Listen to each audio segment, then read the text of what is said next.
Siapa juga yang telah membuat rumah mereka bersih?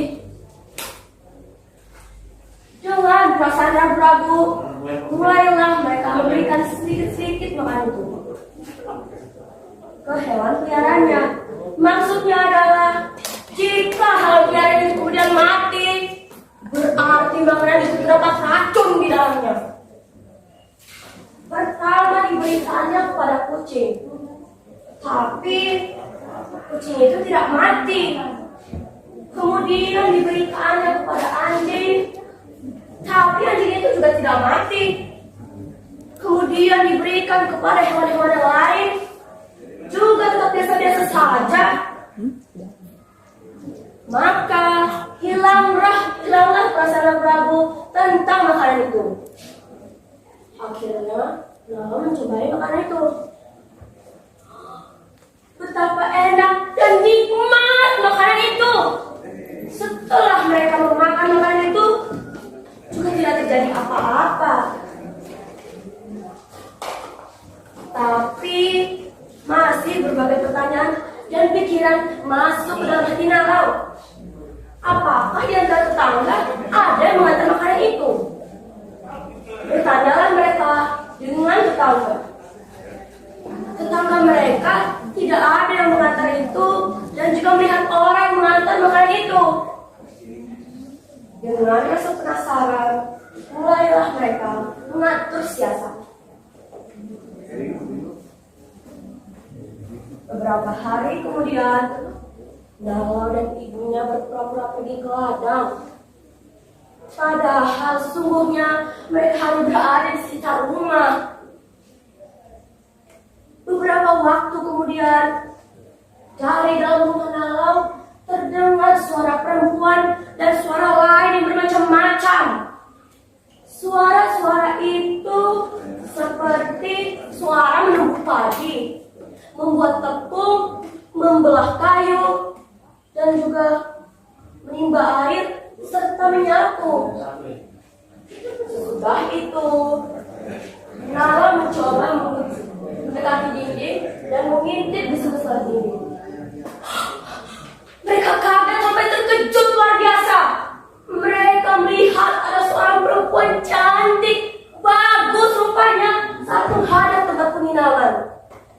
Cantiknya seperti putri raja.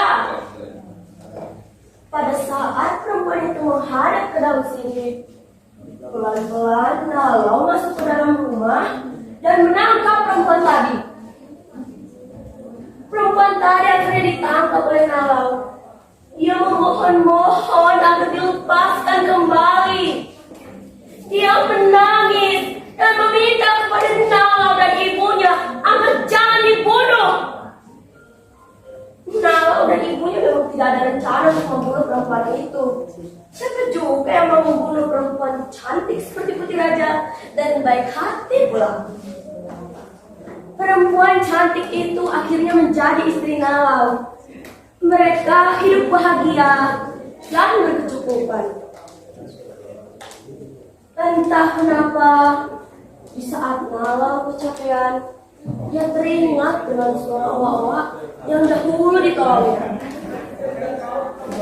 Sambil berbaring, dia meminta kepada istrinya agar bernyanyi lagu seperti waktu mereka bertemu dahulu. Tapi istrinya berharap agar lagu itu tidak didengar lagi. Jika didengar lagi, maka istrinya akan kembali wujud semula, yaitu jadi oa-oa. Nalau tidak percaya dengan perkataan istrinya. Dia terus mendesak istrinya agar bernyanyi lagu itu. Karena didesak terus-menerus, akhirnya istrinya terpaksa menyanyikan lagu itu. Tapi sebelum dia menyanyi, dia meminta maaf apabila ada kejadian setelah ini berarti ada perpisahan di antara mereka. Bernyanyilah istri Nalau. Riut, riang, riut, awat aku kakak Nalau. Kantem kayangku kantem, kantem kayu daan olai. Belum habis lagu tadi dinyanyikan oleh istrinya, kulit tubuh istrinya semakin merata. Setelah lagu tadi habis, Nahum melihat istrinya tidak cantik lagi seperti dulu. Dia menjadi takut sekali, tidak percaya dengan apa yang baru saja dilihatnya. Tapi dengan perasaan yang sangat menyesal, istrinya berkata kepada Nahum, "Akulah istrimu. Kamu telah melanggar sumpahmu dulu.